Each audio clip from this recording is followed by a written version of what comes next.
Alrighty, folks. We are live both on TikTok over here and on YouTube over here. Welcome back. If you're watching on TikTok, hello. If you're watching on YouTube, how you doing? But right here we have the same old green screen over on TikTok, but a brand new Talking About Balls green screen that we're going to be messing around with upcoming. But this show at its core is always about NFL. We always like to see the new gadgets we got over on YouTube.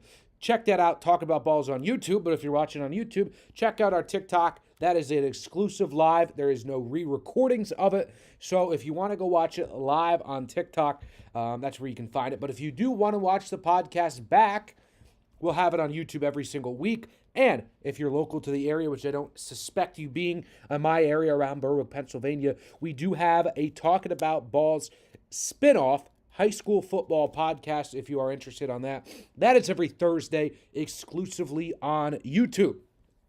So let's get into it. Let's start with our Talking About Balls. And first off, let's talk about Jayden Daniels, okay? Looked really good in a couple of preseason games and is now the starting quarterback officially for the Washington Commanders. What will this mean for the Commanders? Let's first talk about who's the offensive coordinator with Jayden Daniels. He has Cliff Kingsbury as the offensive coordinator. What he's done with Kyler Murray and, of course, Patrick Mahomes, which that got him the big start in his NFL career, was with being with Patrick Mahomes at Texas Tech. He was underwhelming, to say the least, in Arizona in terms of an entire team play. But if you look at the quarterback play, Kyler Murray had an MVP caliber season under Cliff Kingsbury early in the season. Arizona, if you remember, was 7-0 at one point, and they were trending at a high direction, really. How does that translate to Jayden Daniels? He is as dual threat as they come. The guy can make plays anywhere on the field. We saw it in the game he had against the New York Jets in the preseason, and then continuing. The guy can flat out throw the football, right? He can throw the ball. He can run the ball. He's as dual threat as they come in today's day and age. I think this offense for the Commanders will be a fine enough offense, which we haven't said that in a long time regarding the Washington Commanders. It's always been, okay, the defense will carry them. Can the bad play of whether it be Sam Howell, whether it be Ryan Fitzpatrick, whether it be these other guys, will the bad play of those guys be enough? Will the defense be able to lift them up enough? And that has been the big story regarding the Washington Commanders. Now I look at this offense. They have weapons. Brian Robinson ran the ball fine enough early in the season a year ago, struggled towards the back half of the season, but early in the season, he was one of the top rushers in the National Football League. You look at the defense is not as great as it once was a couple of years ago when this was seen as one of the top defensive units in the National Football League. It's still a serviceable defense. And I think that's the biggest thing for this team, to have a serviceable defense. Not a defense that's going to come in here and right away in week number 1 pitch a shutout like we saw with the Dallas Cowboys a year ago, but a defense that will be fine enough to where your rookie quarterback can be in games in the fourth quarter. And I think that will be the case this season. The Washington Commanders and Jayden Daniels will be in games coming down to the fourth quarter. And that's the biggest thing you could ask of a system for a young rookie quarterback. Can you get us to a game in the fourth quarter? Let's be in this game during the fourth quarter. The problem I had with Jayden Daniels coming out of college, the offense with the LSU Tigers either was Jayden Daniels running the football, or he was throwing it outside the numbers, or he's throwing it deep to Malik Neighbors and Brian Thomas. They produced 3 first-round pick receiver or skill players. Daniels went pick 2. You had Malik Neighbors at the 6th pick, and then you had Brian Thomas going into 20s to the Jacksonville Jaguars. So right then and there, that's 3 players you're looking at from one offense that were a first-round pick and excelled all season. How will Jayden Daniels be able to adapt with an offense that isn't that great? It's not that great. The offense is not great in Washington. You're looking at Terry McLaurin, who's been fine enough over his career. Never really took that step we've all expected of Terry McLaurin to be a real number one, top 5 to 10 receiver in the league. But he's got fine quarterback play for the first time in a long time. Brian Robinson, like I said, ran the ball like hell early in his career, early in the season. Tapered off, and they got Austin Eckler, who is a shot-in-the-dark pick that maybe it works out, maybe it doesn't, probably doesn't with Austin Eckler, but it's a low-risk, high-reward pick. And they brought in Jahan Dotson a couple years ago, which it's trending right now that he might not be that guy. And they're thinking, there is rumors that Jahan Dotson might even be cut, which I don't know how much I'm reading into those. But if that does happen, Minnesota, I'm praying, please bring him in. So that's my take on Jayden Daniels. This offense is going to be good. I think Jayden Daniels is as poised as anybody to win Offensive Rookie of the Year here in year number 1 for the Washington Commanders.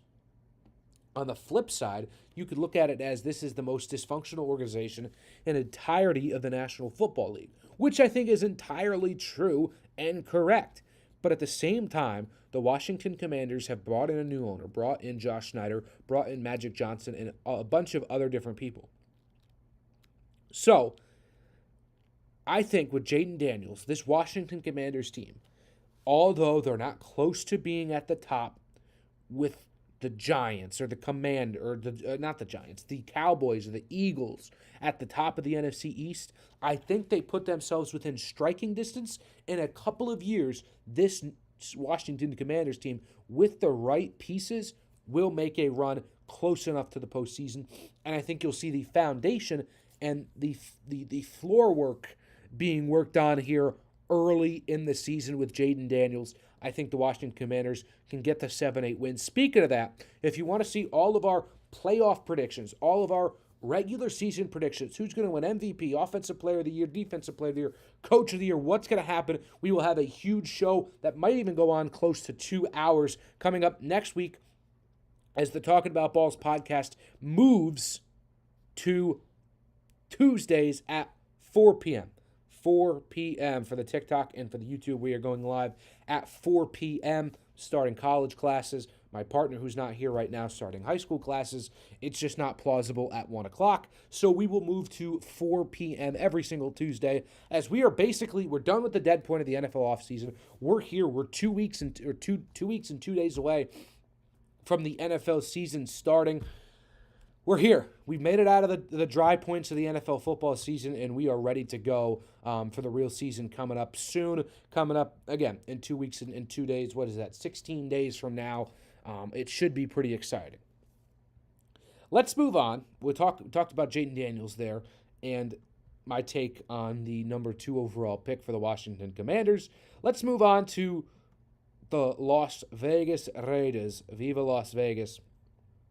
And the Raiders named Gardner Minshew as their starting quarterback. What does that mean for the Las Vegas Raiders? This is the best call they can make. The Raiders can make the best call. So I look at the Las Vegas Raiders as a team that are going to put themselves close enough in contention with the AFC West. Close enough. Not there yet. Okay? So, was this the right call at the end of the day? I say yes, but you could also make an argument for no. Because if you want to see what you have more and more out of Aiden O'Connell, who was fine enough last year and one of the few rookies that actually played as long, decent amount of time. You don't usually see that in the NFL, rookies playing as long as Aiden O'Connell did. But he played. And was he good? No, but he was fine enough. Maybe give him another year behind the reins. No. I don't think they drafted Aiden O'Connell or his play looked like this guy was a NFL starting caliber quarterback. Now, is Gardner Minshew an NFL starting quarterback? No. He is a guy that if he's your backup, you're excited. If he's your starter, you're crying from the heavens. That's what it's been. Gardner Minshew's entirety of his career. Starter, bad. Backup, we got one of the best backups in the league. He's trending there around the, I would say, 32nd to 38th best QB in the league. He was fine enough last year. I prefer him to Aiden O'Connell. 15 touchdowns to 9 interceptions. The Colts were so close to the postseason, almost beating the Houston Texans. He played good down the stretch for the Indianapolis Colts, winning them games. And on the other side, Aiden O'Connell and the Raiders were never in anything. Had 12 touchdowns, 7 interceptions, 2,200 yards. He did not do anything right. Didn't do anything right for the Las Vegas Raiders. Were there flashes? Sure, but very, very, very small flashes for the Las Vegas Raiders. And that is why I would say that they've made the right decision going to Gardner Minshew instead of Aiden O'Connell. This Raiders team has built something up now. They have Christian Wilkins and Max Crosby on the defensive line.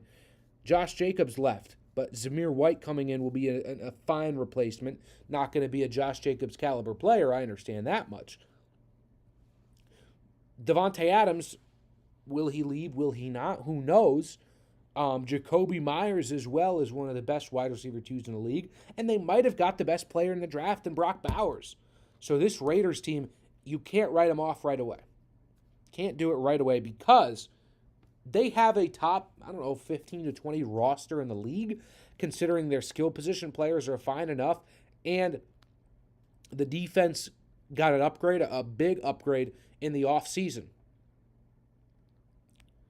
First pick in the fantasy draft, I would take Justin Tucker if I had the first pick in the fantasy draft.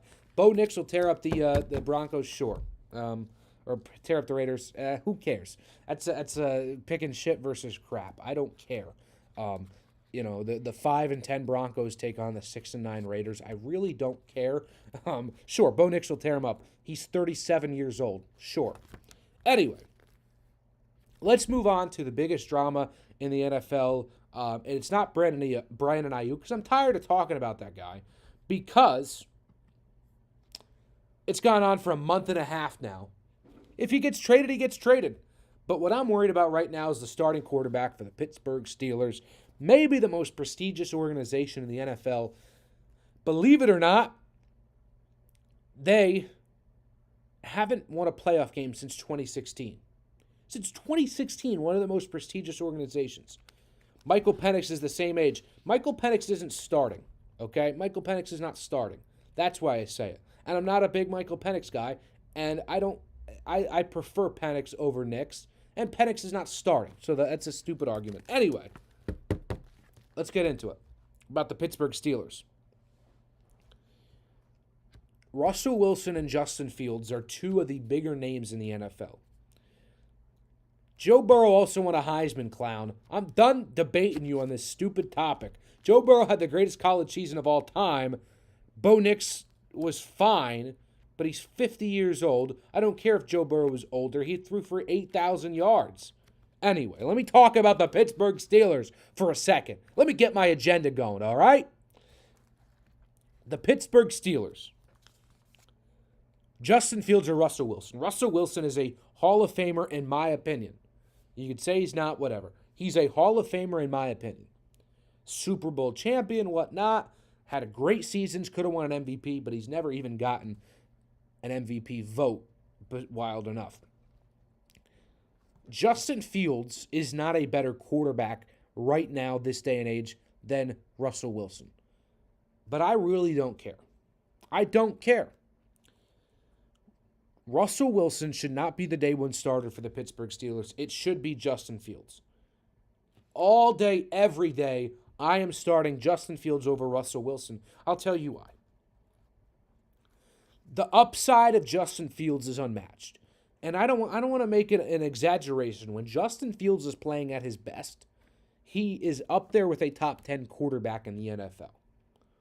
Now, Russell Wilson, if I was the Broncos, I would have kept Russ one more year. If you want to draft Bo Nix, who cares? Fine. But I would have kept Bo Nix one more year, or Russell Wilson one more year, and see if he can go out and compete, because he was fine last year.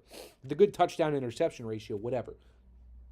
If you actually watch the film, you see he wasn't great. He was fine. Justin Fields, like I said, is not better than Russell Wilson. in any stretch of the imagination, Justin Fields is actually a pretty bad quarterback. The decision making's awful. He has the highest time to throw last year in the NFL. He did nothing with it. So, Justin Fields is not a starting quarterback on basically any other team in the league. But you know what you got from Russell Wilson. Okay? You know what you've gotten from Russell Wilson. And he's 36 years old now. He is towards the stage end of his career. If his career was a golfing game, he'd be on hole 16, 17, waiting to get the hole 18 and headed in the clubhouse. So, Justin Fields has started early in his career. And people forget how bad the Bears started off last year. The Bears were in line for the number 1 overall pick in the draft, not from the Carolina trade, from their own trade. They were going to be number 1 and Carolina be number 2. They got to the 9th pick, 10th pick, and the 9th pick in the draft. They got really good down the stretch. And they put themselves in a position where they were a sneaky playoff team down the stretch. Last year, if you look at week 14, 15, if Darnell Mooney or whoever dropped the Hail Mary against the Browns, he catches that, they have a chance to make the postseason. So this was a team that not anybody was counting out last season, latter half of the year. So with Justin Fields and with this team, I think he has more upside. He does more overall for your team. And, of course, is younger. Chiefs-Ravens in the Super Bowl, yeah, that'll definitely happen. They're both in the same conference, buddy. Come on, if you're going to start making comments on the show, actually make them legit. That can't happen. They're in the same conference. Maybe the AFC Championship game. But anyway, let's talk about real stuff and not that stupid comment. I think Justin Fields should be the day 1 starter. And even if he doesn't play that well, see what you got out of the guy. Because he played to a spot where if it was week 7 of the season, draft Caleb Williams 1,000,000%. Week 15 of the season, people are chanting, we want Fields, right? So, and Pittsburgh right now is in no position to contend for a Super Bowl or even, I think, to win a playoff game. I understand they've been in the postseason for so long and Mike Tomlin's win record. Who cares? Okay? They overachieved last year, and I don't put them in a spot right now. They're not better than Kansas City or Baltimore or Cincinnati. Or you look at Houston. That's quick 4. The Jets, I don't think they're better than. Buffalo is 6. And you know, then teams that are close. I think the Colts are better 7. I think the Browns are better 8. I think the Dolphins are better 9. So they're the 10th best team in the league. The Jags might be better. They're the 11th best team in the AFC. Even with Justin Fields and Russell Wilson, not even I could say I don't think this moves the needle. It doesn't move the needle for anybody. If you paid attention to the odds that came out before the Steelers got Russell Wilson and Justin Fields to after, the odds stayed the same for them winning the Super Bowl. This doesn't affect anything in terms of winning the Super Bowl. Maybe they get slightly better because Kenny Pickett couldn't do anything last year, but they're not going to be a team that's contending for anything, and I'm pretty darn confident about that. This week, we have regular season football. College football starts. High school football, if you're into that, across the state of Pennsylvania, where I'm at, and across the entirety of the country. Week 1 gets going on August the 23rd. And we have week 1 football, or regular season ball, all the way up from August the 23rd, August the 24th, for Florida State and Georgia Tech, which we'll get into here. Florida State, tough end of the season last year, just considering the first off getting left out of the playoff, which I thought was a fine enough idea, and then at the end of it, losing to Georgia the way they did kind of justified getting left out of the postseason, whether they didn't have anybody playing or not. They take on a Georgia Tech team that always plays teams tough, but I think Florida State will be actually better than last year. Believe it or not, I don't know about as high ranked, but DJ Uiagalelei is coming in there to a team in Florida State that did lose a lot, but were able to get back into contention. And I think this team in Florida State could make some noise in the college football playoff. We'll have to see what they do in Dublin, Ireland. But DJ Uiagalelei now on to his third team. Went from Clemson to Oregon State to Florida State. He's been in college for a long time now. We'll see if he can have a resurgence of a season. But it's great to see all regular season sports coming back. We have this podcast episode. Next week's our preview. Next week we're talking about regular season and all those predictions. Then we'll be predicting week 1 games in 2 weeks on this podcast. So it's a great time of the year. Let's talk about my AFC and NFC top 5 teams. This will be the last segment on a shortened podcast because we had some technical difficulties earlier. My partner's not here. So let's get into it with the top 5 teams in the AFC and the NFC in terms of winning a Super Bowl. And we're falling. Oh my goodness, they hit the second tower. They hit the freaking second tower. But we're back. I don't care if they hit the second tower. We are back. The AFC top 5 teams. Power 5 teams in the AFC. Let's start off with, at number 1, the Kansas City Chiefs. And I don't think this puts a surprise to anybody. Let me get this Steelers thing off my background. I don't think this is a surprise to anybody. Kansas City and the Chiefs are the best team in the AFC. Back-to-back champs, nothing to debate there. My second best team in the AFC is actually the Houston Texans. C.J. Stroud, second year. Tank Dell, second year. Nico Collins coming back, and this entire team is super, super young. The Texans are the second best team. Third best team, I'll go with the New York Jets, believe it or not. So high on the Jets. I was high on the Jets a year ago. I think Breece Hall has a chance to be an offensive player of the year type of candidate this season, and I think the Jets will be phenomenal this year. At 4 is the Baltimore Ravens. Lamar Jackson's back, an MVP season. They finally have a big-time running back in Derrick Henry. They'll be pretty scary. Number 5, the 5th and final team in the AFC for this upcoming season. You got a lot of contenders in there. Miami's up in there. The Chargers, if you want. I'm gonna keep it with the Buffalo Bills. Listen, they lost a lot. Secondary, receiver, targets. They lost so many targets last year, but they got Josh Allen. And that's enough to keep them in it. On the NFC side, my NFC top 5 teams. Number 1, San Francisco. They have the best roster in the NFL, and I think that is pretty clear that San Francisco is the best team in the NFC. Number 2, we'll go the Detroit Lions, the NFC Conference Championship. Yeah. Number 3, I'm going to go with the Green Bay Packers. I think Green Bay at number 3 feels pretty good to me, at least. The youngest team in the league last year. Jordan Love, first year starting. They were so good. If you saw the TikTok video I posted, I said the Packers would go 13-4. I think they have a chance to win the NFC. Number 4, I'll go the Dallas Cowboys. I think I'll put them over Philadelphia, who's at number 5 for me. For Dallas, I'll take Dak Prescott over Jalen Hurts. I'll take CeeDee Lamb over A.J. Brown. And I will take the defense of Dallas over the Eagles' defense. That's the main reason. My QB's better if I want Dallas. My wide receiver's better if I pick Dallas. And my defense is better, which that wins football games in the grand scheme of things. Hope you enjoyed this quick episode of Talking About Balls. We will be back next week to talk big-time regular season football. Until then,